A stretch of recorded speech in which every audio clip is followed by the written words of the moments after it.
Hello everyone, welcome to our YouTube channel Akanksha GSF. आज की इस वीडियो में हम लोग देखेंगे बीपीएससी ट्री 4 के लिए पॉलिटिकल साइंस और हिस्ट्री।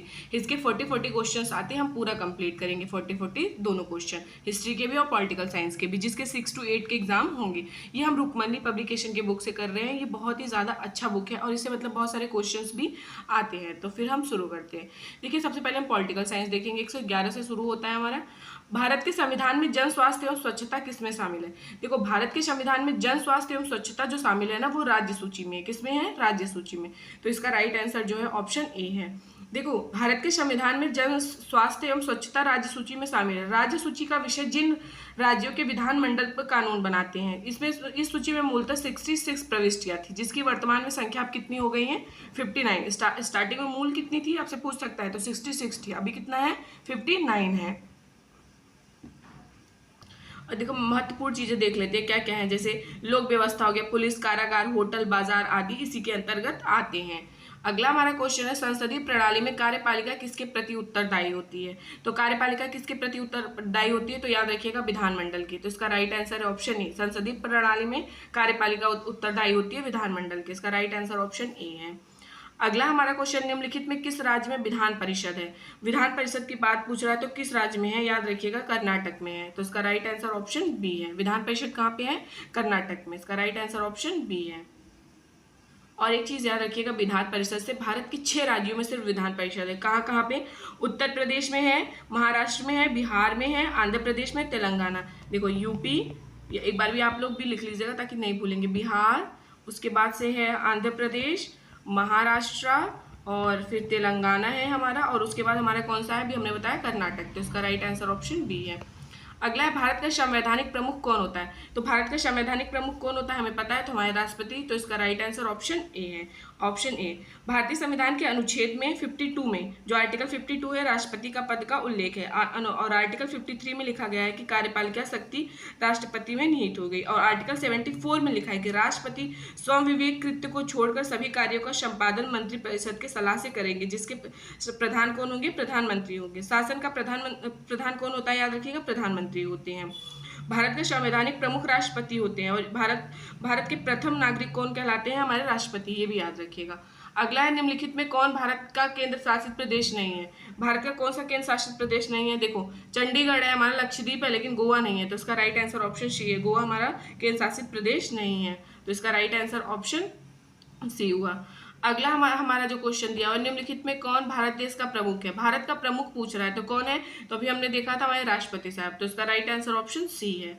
अगला है, भारतीय संविधान में किस संशोधन के द्वारा प्रस्तावना में समाजवादी शब्द को सम्मिलित किया गया था? मोस्ट इंपॉर्टेंट क्वेश्चन है। 117 कौन सा था? याद रखिएगा, 42 नंबर का जो था प्रस्तावना में संशोधन, 42 नंबर का, उसमें समाजवादी शब्द को जोड़ा गया था। और एक चीज याद रखिएगा, अभी तक सिर्फ एक बार ही जो है संशोधन हुआ है प्रस्तावना में। ये क्वेश्चन पूछ सकता है, कब हुआ था? 1976 के द्वारा प्रस्तावना में धर्मनिरपेक्ष समाजवादी अखंडता शब्द जोड़ा गया और प्रस्तावना में केवल एक बार संशोधन हुआ है। ये चीज याद रखिएगा। अगला है, भारतीय संविधान का अनुच्छेद 19 किससे संबंधित है? तो अनुच्छेद 19 किससे संबंधित है? मोस्ट इंपॉर्टेंट क्वेश्चन है ये, हम हमेशा हर एक एग्जाम में। स्वतंत्रता का अधिकार। स्वतंत्रता का अधिकार हमें कौन देता है? अनुच्छेद 19, मतलब कि हमारा अधिकार जो होता है यहीं से शुरू होता है। स्वतंत्रता का अधिकार सबसे पहले हमारी क्षमता का अधिकार होता है, उसके बाद सेकंड पे हमारा आता है स्वतंत्रता का अधिकार। अगला क्वेश्चन है, भारतीय संविधान में उद्देश्य प्रस्ताव निम्नलिखित में किसके द्वारा प्रस्तुत किया गया था? उद्देश्य प्रस्ताव को किसने प्रस्तुत किया था? तो याद रखिएगा, जवाहरलाल नेहरू जी ने। तो इसका राइट आंसर ऑप्शन बी। बाद में यही जाके प्रस्तावना बना था ना हमारा। उद्देश्य प्रस्ताव को प्रस्तुत किसने किया था? जवाहरलाल नेहरू थे। मोस्ट इंपॉर्टेंट क्वेश्चन है। तो इसका राइट आंसर ऑप्शन बी है। भारत के संविधान की प्रस्तावना किस देश से ली गई है? ना तो जापान से, ना तो इंग्लैंड से, ना तो जर्मनी से। कहाँ से लिया गया? अमेरिका से। याद रखिएगा, भारत के संविधान की प्रस्तावना इस ऑप्शन के अकॉर्डिंग कोई भी सही नहीं है। भारतीय संविधान में प्रस्तावना अमेरिका के संविधान से प्रभावित है। और भारतीय संविधान की प्रस्तावना की अगर भाषा पूछेगा तो याद रखिएगा, भाषा जो है ना वो ऑस्ट्रेलिया से लिया गया, ऑस्ट्रेलिया से लिया गया है। तो इसका राइट आंसर है ऑप्शन ई, इनमें से कोई नहीं। एक चीज और याद रखिएगा, प्रस्तावना संविधान का हृदय और आत्मा है। प्रस्तावना के संविधान का कुंजी, जनपत्री, परिचय पत्र आदि संबोधित करके बहुत सारे विद्वानों ने बोला है। वेरुवाटी नाम मद्रास मामले प्रस्तावना को संविधान का भाग नहीं माना था। केशवानंद में प्रस्तावना को भी संविधान का अंग माना है। ठीक है, ये याद रखिएगा। अगला है अधिकतम निर्वाचन क्षेत्र वाले जो राज्य हैं उनके बढ़ते क्रम में व्यवस्थित करिए, मतलब कि जो सबसे ज्यादा निर्वाचन क्षेत्र वाले जो राज्य हैं उनको उनके बढ़ते क्रम में व्यवस्थित करना है। सबसे पहले उत्तर प्रदेश आए, फिर उत्तर प्रदेश, महाराष्ट्र। इसमें पूछ रहा है कि कौन सा सही है। देखो इसमें जो सही है ना वो याद रखिएगा, वो है, आप एक चीज देखिए, मैं ऑप्शन में आपको बता रही हूँ। उत्तर प्रदेश में 80 है लोकसभा की सीटें, फिर उसके बाद आता है महाराष्ट्र 48 है। देखो ये तो मिल रहा है, ये तो सही है, ये ऑप्शन तो मुझे सही दिख रहा है, ये ऑप्शन तो कट गए, ये भी कट गए, एक ऑप्शन दिखा। उसके बाद आता है पश्चिम बंगाल। पश्चिम बंगाल में कितना है, 42 है। पश्चिम बंगाल में कितना है, 42 है। और उसके बाद आता है बिहार। बिहार में कितना है, 40 है। और उसके बाद फिर क्या आता है, उसके बाद आता है हमारा तमिलनाडु। क्या आता है, तमिलनाडु। फिर उसके बाद आता है राजस्थान, फिर आता है मध्य प्रदेश। तो इस ऑप्शन के अकॉर्डिंग कौन सही है, तो ये सही है, कोई भी नहीं सही है, क्योंकि हमें बढ़ते क्रम में लगाना है ना। तो सबसे पहले हम बिहार को लगाते हैं, फिर पश्चिम बंगाल, फिर महाराष्ट्र, फिर उत्तर प्रदेश। तो इसका राइट आंसर ऑप्शन ई है। अगला, इनमें से कौन सा संविधान सभा का सदस्य नहीं था। इसमें पूछ रहा है कि शरद चंद्र बोस, सरोजिनी नायडू, मौलाना अबुल कलाम आजाद। इसमें से पूछ रहा है कौन इसके मतलब कि अध्यक्ष नहीं थे। तो याद रखिएगा संविधान सभा के सदस्य जो थे, महात्मा गांधी नहीं थे। वैसे तो इसमें ऑप्शन में नहीं है, मैं आपको बता दे रही हूँ। अबुल कलाम नहीं थे, मोहम्मद अली जिन्ना नहीं थे, ये लोग नहीं थे, ठीक है। ना तो शरद चंद्र बोस थे, ना तो सरोजनी नायडू थी, ना या फिर मौलाना अबुल कलाम आजाद। तो इसका राइट आंसर ऑप्शन ई होगा, उपयुक्त में से कोई नहीं, ये सब नहीं थे। भारतीय उच्चतम न्यायालय अस्तित्व में कब आया। देखो हमारा भारत का जो उच्चतम न्यायालय यानी हमारा सुप्रीम कोर्ट जो है वो अस्तित्व में कब आया था। तो देखिए हमारा जो उच्चतम न्यायालय की स्थापना थी ना 26 जनवरी 1950 को किया गया था। इसका उद्घाटन 28 जनवरी 1950 को किया गया। उच्चतम न्यायालय भारत के संघीय न्यायालय का उत्तराधिकारी न्यायालय है। फेडरल कोर्ट की स्थापना 1 अक्टूबर 1937 को किया गया था। तो इसके अकॉर्डिंग इसका राइट आंसर उपयुक्त में से कोई नहीं, क्योंकि हमारा कब हुआ था, 26 जनवरी 1950 को। अगला हमारा 124 नंबर का क्वेश्चन दिया, विश्व के किस देश द्वारा 1948 से लेकर 89 के मध्य रंग भेद का एक आधिकारिक नीति की तरह पालन किया गया है। तो कौन सा देश है, दक्षिण अफ्रीका ही तो था। तो इसका राइट आंसर ऑप्शन ए है। अगला है, मंडल आयोग ने 1980 की अपनी रिपोर्ट में सरकारी नौकरियों में सामाजिक एवं शैक्षणिक तौर पर पिछड़े वर्ग को कितने प्रतिशत की आरक्षण की मतलब की स्तुति प्राप्त की है। तो कितने परसेंट की, याद रखिएगा 27%। तो इसका राइट आंसर ऑप्शन ए है। अगला है, कौन सा मौलिक अधिकार संविधान का हृदय और आत्मा कहलाता है। कौन सा है हमारा, याद रखिएगा, कौन इस ऑप्शन के अकॉर्डिंग जो है ना इसमें से कोई नहीं, क्योंकि संवैधानिक उपचारों का अधिकार जो है हमारा वही संविधान का हृदय और आत्मा कहलाता है। तो इसका राइट आंसर ऑप्शन ही होगा, उपयुक्त में से कोई नहीं। अगला है, कौन सा अधिकार अल्पसंख्यकों के प्रति विशेष है, मतलब कि अल्पसंख्यक जो है उनके लिए विशेष है। तो कौन सा अधिकार है, देखो इसमें तो कोई नहीं है, ना धार्मिक है, ना स्वतंत्रता है, ना संवैधानिक उपचारों का अधिकार है। तो कौन सा है, याद रखिएगा, वो है आर्टिकल 29 और 30 है। क्या है, संस्कृति और शिक्षा संबंधी अधिकार होगा। तो इसका राइट आंसर ऑप्शन ही होगा, उपयुक्त में से कोई नहीं, ये याद रखिएगा। अगला हमारा 128 नंबर का जो क्वेश्चन दिया हुआ है वो दिया हुआ है, पावर शेयरिंग के बारे में निम्नलिखित में कौन सा गलत है। हमें बताना है इनके बारे में कौन सा गलत है। देखो सत्ता सरकार के विभिन्न अंगों के बीच साझा की जाती है। सत्ता विभिन्न स्तरों पर सरकारों के बीच साझा की जाती है। प्रत्येक समाज को किसी न किसी रूप में शक्ति के बंटवारे की आवश्यकता होती है, भले ही वो छोटा या सामाजिक विभाजन ना हो। तो इसका राइट आंसर ऑप्शन नहीं होगा, क्योंकि ये कोई भी नहीं सही है। देखो पावर शेयरिंग के बारे में ये सब गलत है। पावर शेयरिंग का हिंदी में अर्थ होता है शक्ति का विभाजन। याद रखिएगा, किसका विभाजन, शक्ति का विभाजन। पावर शेयरिंग के कार्य और दायित्व का स्पष्ट रूप से बंटवारा विभाजन करना है, ठीक है। भारत में संघीय ढांचा जो कनाडा देश से लिया गया है, इस संघीय ढांचा की मुख्य विशेषता शक्तियों का बंटवारा होता है। भारतीय संविधान की 7वीं अनुसूची में शक्तियों का बंटवारा से संबंधित है। इसमें संघ सूची, राज्य सूची, समवर्ती सूची में इसको बांटा गया है। अवशिष्ट शक्ति केंद्र के पास होती है। विधायिका, कार्यपालिका, न्यायपालिका के बीच क्षेत्राधिकार का विभाजन होता है, मतलब सबके बीच अलग अलग विभाजन हुआ है। अगला हमारा 129 नंबर का क्वेश्चन है, 1980 में किस देश ने श्वेत अल्पसंख्यक शासन से स्वतंत्रता प्राप्त की है। तो कौन से देश ने की थी, याद रखिएगा, जिम्बाब्वे ने। तो उसका राइट आंसर ऑप्शन ई है। अगला है, संविधान सभा की प्रथम बैठक की अध्यक्षता किसने की थी। संविधान सभा की जो पहली बैठक हुई थी और उसकी अध्यक्षता किसने की थी, सच्चिदानंद सिन्हा। याद रखिएगा ये भी बिहार से है, इसमें डॉक्टर राजेंद्र प्रसाद जो है ये भी बिहार से ही है। अगला हमारा क्वेश्चन दिया 131 नंबर का, भारत एक प्रजातांत्रिक गणराज्य है क्योंकि भारत संविधान ने व्यवस्था की है। किस तरह का व्यवस्था किया है, तो ये याद रखिएगा, इसने किया है निर्वाचित राष्ट्रपति की। तो इसका राइट आंसर ऑप्शन ए है। अगला हमारा 132 नंबर का जो क्वेश्चन दिया हुआ है, ग्राम सभा सदस्य बनने की न्यूनतम एज क्या है। जिसको प्रधान बनते हैं, आज नॉर्मल वे में तो आप समझ ही जाओगे, तो उनकी एज क्या है। देखिए उनकी जो न्यूनतम एज है 18 वर्ष, ठीक है। तो इसका राइट आंसर ऑप्शन बी है, ऑप्शन बी इसका राइट आंसर है। आर्टिकल 243 के अनुसार ग्राम सभा गांव के स्तर पर ऐसी शक्तियों का प्रयोग और कार्य करेगी जो राज्य विधानमंडल विधि द्वारा संबंधित होगा। ये याद रखिए। हर साल एक क्वेश्चन और पूछता है आपसे, राष्ट्रीय पंचायती राज दिवस कब मनाया जाता है? तो 24 अप्रैल को हर साल मनाया जाता है। भारत में पंचायती राज व्यवस्था के वास्तुकार बलवंत राय मेहता हैं, याद रखिएगा। स्वतंत्र भारत के प्रथम पंचायती राज मंत्री कौन थे? एसके डे थे। इन लोग को याद रखिएगा जरूर से। अगला हमारा क्वेश्चन है, भारतीय संसद में शामिल होते हैं। भारतीय संसद में क्या क्या शामिल होता है आप बताइएगा। देखो हमारे भारतीय संसद में जो शामिल होते हैं ना, राष्ट्रपति होते हैं, हमारे लोकसभा और राज्यसभा होता है। तो इसका राइट आंसर ऑप्शन सी है।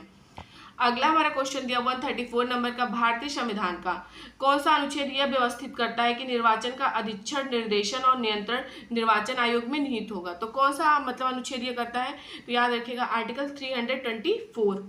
अगला 324। अगला क्वेश्चन है, ग्राम पंचायत निम्नलिखित में किसके प्रति उत्तरदायी होता है? तो हमारा ग्राम पंचायत किसके प्रति उत्तरदायी? ना तो पंचायत समिति, ना खंड विकास अधिकारी, ना तो जिला परिषद। तो इसका राइट आंसर ऑप्शन ही होगा, उपयुक्त में से कोई नहीं होता। ग्राम पंचायत सभा जो होती है ना, वो ग्राम सभा के प्रति उत्तरदायी होती है। उसका कार्यकाल 5 साल का होता है। इतना तो हम लोग गाँव से, हम लोग को तो इतना पता ही है।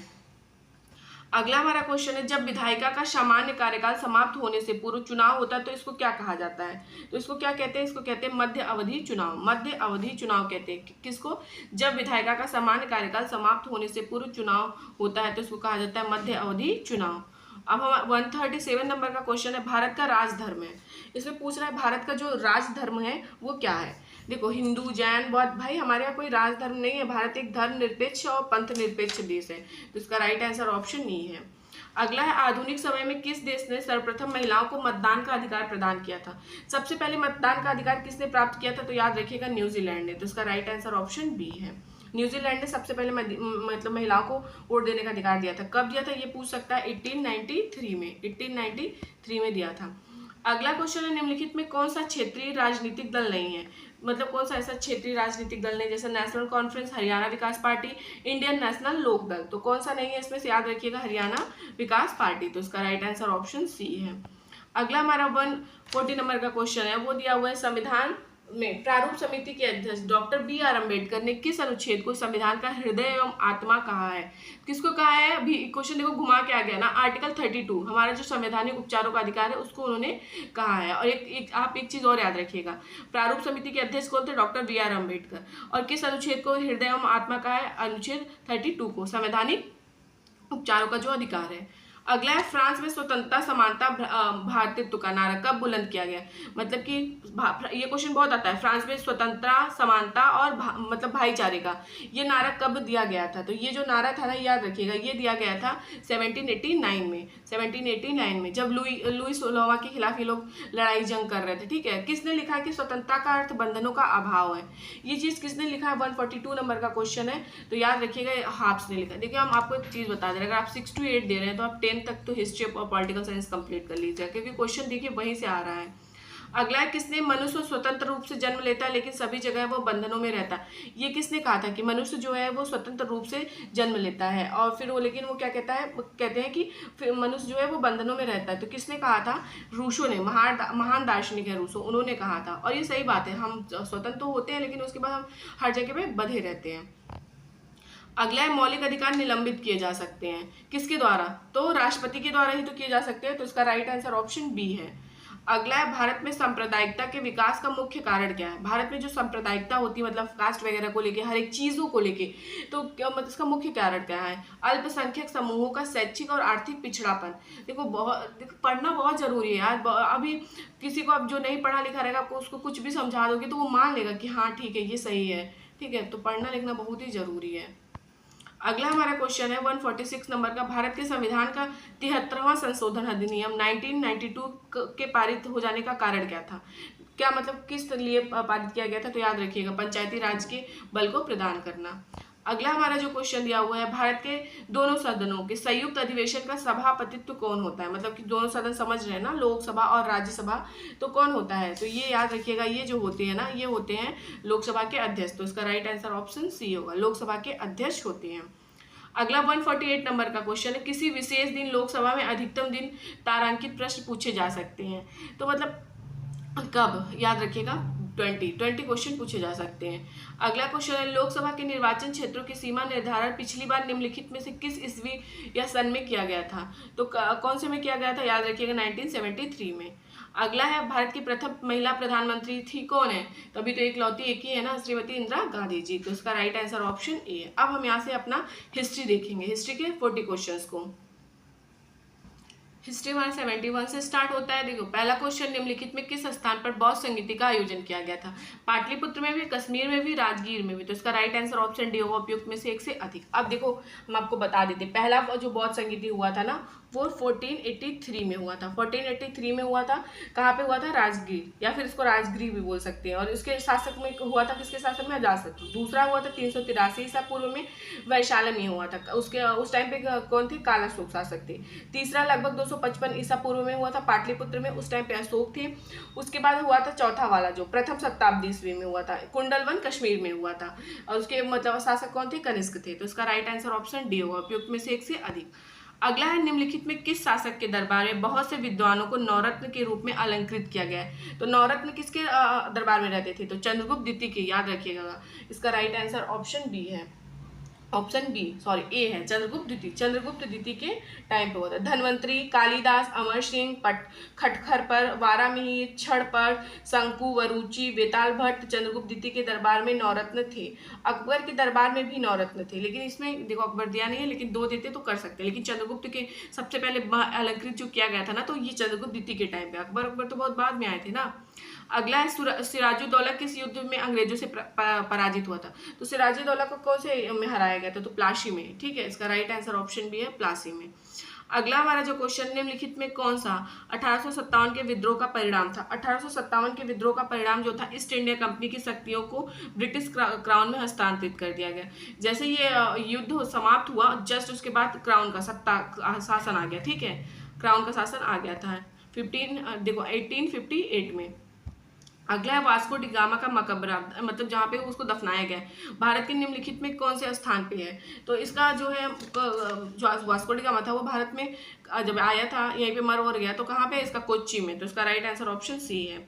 और पूछ देता है कब आया था? तो 1498 में, याद रखिएगा, 1498 में आया था ये भारत में। ठीक है।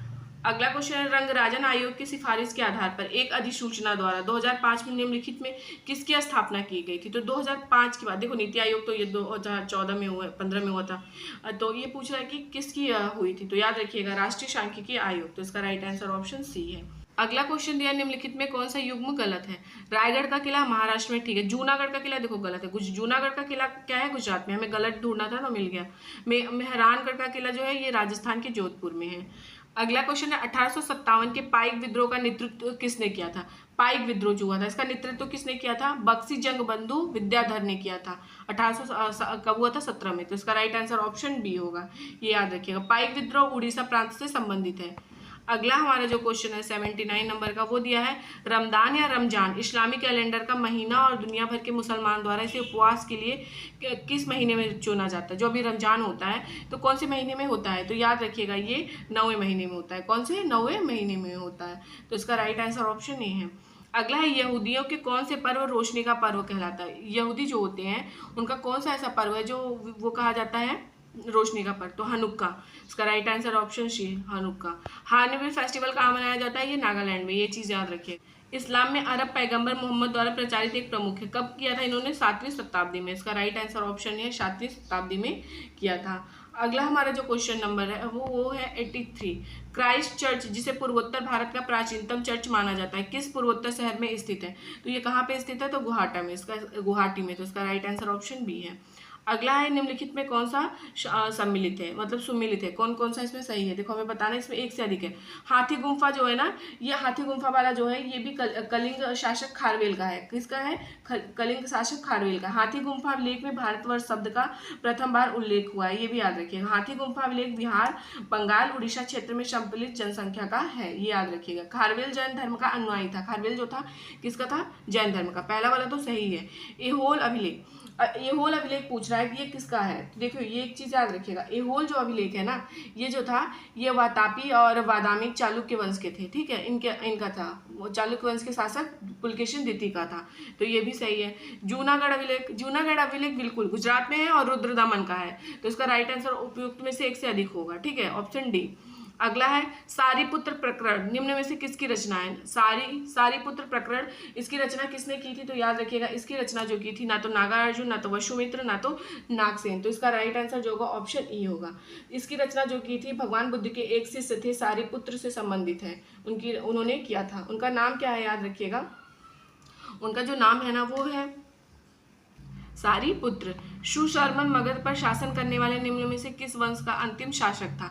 सुशर्मन, ये मोस्ट इंपॉर्टेंट क्वेश्चन है। सुशर्मन कौन था? देखो सुशर्मन जो है ना मगध पर शासन करने वाला कर्ण वंश का अंतिम शासक था, इसके अकॉर्डिंग कोई नहीं सही है, तो इसका अगला हमारा जो क्वेश्चन है वो है कश्मीर के इतिहास को बताने वाले राजतरंगिणी शीर्षक वाले साहित्य की रचना किन किन व्यक्ति से संबंधित? देखो ऐसे तो हमें नॉर्मल पता है कि राजतरंगिणी की रचना कल्हड़ ने की थी, लेकिन उनके साथ भी और लोगों ने किया था, ये याद रखिएगा। जोना राजा ने किया था, श्रीवर ने किया था, तो इसका राइट आंसर ऑप्शन डी होगा, इसमें से एक से अधिक याद रखिएगा। और एक इनका नाम और एक लोग का याद रखिएगा, प्रज्ञा भट्ट और शुक्का, इन लोगों ने मिलकर किया था। अगला है हमारा जो 89 नंबर का क्वेश्चन वो दिया हुआ है, गुर्जर प्रतिहार वंश का संस्थापक किसको माना जाता है? मोस्ट इंपॉर्टेंट क्वेश्चन है, गुर्जर प्रतिहार वंश का जो संस्थापक माना जाता है नागभट्ट प्रथम को। अगला है इंडो ग्रीक शासक डेमेट्रियस का शासनकाल कब का था? तो डेमेट्रियस का शासनकाल जो था ना वो याद रखिएगा द्वितीय सदी ईसा पूर्व के आरंभिक चरण में था, तो इसका राइट आंसर ऑप्शन ए है। अगला है परांतक, प्रथम दक्षिण भारत में निम्न में से किस राजवंश का शासक था? तो ये किस राजवंश का शासक था? तो याद रखिएगा ये था ना चोल वंश का, तो इसका राइट आंसर ऑप्शन सी है। अगला क्वेश्चन है काकेटक वंश जो है निम्नलिखित में कौन से क्षेत्र पर शासन करते थे? तो कश्मीर में। अगला है पुरी के जगन्नाथ मंदिर का निर्माण निम्नलिखित में किसके शासक द्वारा करवाया गया था? पुरी देखो ना तो प्रताप रुद्र ने, ना भानुदेव ने, ना तो कपिलेंद्र, तो इसका राइट आंसर ऑप्शन ही होगा, क्योंकि इन लोगों ने नहीं करवाया था। अनंत वर्मन गंग का शासन काल था, ठीक है, उन्होंने ही करवाया था, अनंत वर्मन, ठीक है, इन्होंने करवाया था, गंग वंश के शासक थे अनंत वर्मन, उन्होंने करवाया था। अगला है आगरा के निकट फतेहपुर सिकरी शहर का निर्माण किस शासक ने करवाया था? मोस्ट इंपॉर्टेंट, फतेहपुर जो सिकरी है इसका निर्माण कौन से शासक ने करवाया था? तो ये करवाया था अकबर ने, इसका राइट आंसर ऑप्शन सी है। अगला हमारा 95 नंबर का क्वेश्चन, अलबरूनी जिसको अल बिरूनी भी बोलते हैं, ये भारत कब आया था? अलबरूनी जो है ना वो भारत आया था 11वीं सदी के पूर्वार्ध में, तो इसका राइट आंसर ऑप्शन बी है। अगला हमारा 96 नंबर का क्वेश्चन है, विजयनगर पर शासन करने वाले वंशों के क्रम से पहले से बाद के रूप में सही क्रम बताइए। तो कौन कौन था? सबसे पहले देखो संगम वंश थे, सालू वंश थे, तुलु वंश थे, फिर आया था हमारा जो ये वाला है आर्य विडू, तो इसका राइट आंसर ऑप्शन ए है। अगला है स्थापना वर्ष के आधार पर बिहार के निम्न दिए गए क्रांतिकारी संगठनों के पहले से बाद के क्रम में सजाने का विकल्प बताइए। देखिए हमको इसमें यहाँ से देखना है, ये रहा, इसमें हमें बताना है पहले से फिर बाद में, पहले वाला होगा फिर बाद वाला, हम ये बताना है, तो इसका राइट आंसर होगा ऑप्शन सी। थर्ड पे आएगा पटना में अनुशीलन समिति की शाखा, फिर पटना युवक संघ, फिर पाटलिपुत्र युवक संघ, तो इसका राइट आंसर ऑप्शन सी है। अगला हमारा 98 नंबर का है, भारतीय स्वतंत्रता आंदोलन के दौरान से संबंधित निम्नांकित तथ्यों में सही तथ्य की पहचान करें। इसमें हमें सही तथ्य के बारे में बताना है। पहला, असहयोग आंदोलन के दौरान डॉक्टर राजेंद्र प्रसाद ने अपनी वकालत छोड़ दी, सही बात है। असहयोग आंदोलन के दौरान जयप्रकाश नारायण ने पटना कॉलेज छोड़ दिया, ये भी सही है। भारत छोड़ो आंदोलन के दौरान बलदेव सहाय जो थे महाधिवक्ता के पद से इस्तीफा दे दिया, तो इसका राइट आंसर ऑप्शन डी होगा, उपयुक्त में से एक से अधिक। असहयोग आंदोलन कब चला गया था? 1920 से लेके 22 तक। अगला है ब्रिटिश शासनकाल में कलकत्ता मद्रास की स्थापना किसके द्वारा की गई थी? कलकत्ता देखो ब्रिटिश शासन के टाइम की बात कर रहे हैं, कलकत्ता मद्रास की स्थापना कब और किसने की थी? तो किसने किया था? 1781 में वारेन हेस्टिंग्स के द्वारा किया गया था, इसका राइट आंसर ऑप्शन ए है। अगला है भारतीय राष्ट्रीय आंदोलन के अंतिम चरण CR फॉर्मूला किस वर्ष प्रस्तुत किया गया था? CR फॉर्मूला जो है ना ये प्रस्तुत किया गया था 1944 में, 1944 में। अगला है स्वामी सहजानंद सरस्वती द्वारा किस वर्ष बिहार में बकासत भूमि आंदोलन संगठित किया गया था? बकासत भूमि आंदोलन कब संगठित किया गया था? 1937 से लेकर 38 के बीच में, इसका राइट आंसर ऑप्शन सी है। अगला है क्रिस्टोफर कोलंबस 1492 में अमेरिका का महान खोजकर्ता है, किस देश द्वारा वित्त पोषित किया गया था, मतलब कौन से देश के द्वारा था ये, तो याद रखिएगा स्पेन का था, स्पेन का। वास्को डी गामा पुर्तगाली था, ये भी याद रखिएगा। बोस्टन टी पार्टी, देखिए मैंने आपको इसीलिए बोला था ना 9-10 का पढ़ना है ना, 9th में है ये। बोस्टन टी पार्टी इतिहास की एक महत्वपूर्ण घटना है, किससे संबंधित है, तो ये अमेरिका के स्वतंत्रता संग्राम से संबंधित है ना, तो इसका राइट आंसर ऑप्शन ए है, ऑप्शन ए इसका राइट आंसर है। ये बोस्टन टी पार्टी का कब हुआ था, याद रखिएगा 16 दिसंबर 1773 को हुआ था। अगला हमारा जो क्वेश्चन दिया हुआ है, मित्र राष्ट्रों ने सेवेक्स की संधि किस देश के साथ की थी। देखो मैं इसीलिए बोलिएगा आपको 9th का पढ़ना, फिर से आ गया। मित्र राष्ट्रों ने सेवेक्स की संधि किस देश के साथ की थी, तो इन्होंने किस देश के साथ की थी, टर्की के साथ। इसका राइट आंसर ऑप्शन बी है। अगला है 1773 में फ्लाइंग शटल मशीन का आविष्कार किसने किया था। फ्लाइंग शटल मशीन का आविष्कार किसने किया था, तो याद रखिए ये किया था जॉन के ने, तो इसका राइट आंसर ऑप्शन बी है। अगला हमारा 106 नंबर का जो क्वेश्चन है, किस संधि द्वारा 30 वर्षीय युद्ध की समाप्ति हुई थी, तो कौन सा ऐसा संधि था जो 30 वर्ष का युद्ध हो रहा था उसको समाप्त किया गया था, तो याद रखिएगा वेस्टफेलिया की संधि, इसका राइट आंसर ऑप्शन बी है। अगला है पेरिस शांति सम्मेलन में इटली का प्रतिनिधित्व किसने किया था। पेरिस शांति सम्मेलन में इटली का प्रतिनिधित्व किया था आयरलैंडो ने, तो इसका राइट आंसर ऑप्शन बी है। अगला हमारा जो क्वेश्चन दिया है, वैंकूवर जाने के लिए कमागाटा मारू जहाज किराए पर किसने लिया था। कमागाटा मारू जहाज इसका नाम याद रखिए। कहाँ जाने के लिए, वैंकूवर जाने के लिए, तो किसने लिया था, याद रखिएगा वैंकूवर जाने के लिए ना कमागाटू मारू जहाज जो है किराए पे लिया था हांगकांग में बाबा गुरदीप्त सिंह ने। हांगकांग में जो बाबा गुरदीप्त सिंह थे वो, ये इसमें से ये से कोई नहीं सही, तो इसका राइट आंसर ऑप्शन ई है। अगला हमारा फ्रांसीसी क्रांति के समय फ्रांस का शासन कौन था, लुई 16वां, इसका राइट आंसर ऑप्शन ए है, लुई 16वां जो था वो था। अगला हमारा जो क्वेश्चन है, जर्मनी के एकीकरण का वास्तुकार कौन था जो रक्त एवं लौह की नीति पर विश्वास रखता था, तो कौन था, याद रखिएगा ऑटो वन बिस्मार्क था। तो प्लीज़ वीडियो को लाइक करिएगा। अगर आप वर्ल्ड हिस्ट्री पढ़ना चाहते हैं तो मैं आपको चैप्टर वाइज करा दूंगी वो हिस्ट्री, मतलब पूरे वही एनसीईआरटी से, और क्वेश्चंस भी करा दूंगी। प्लीज़ वीडियो को लाइक करिएगा, चैनल को शेयर सब्सक्राइब करिएगा। Thank you.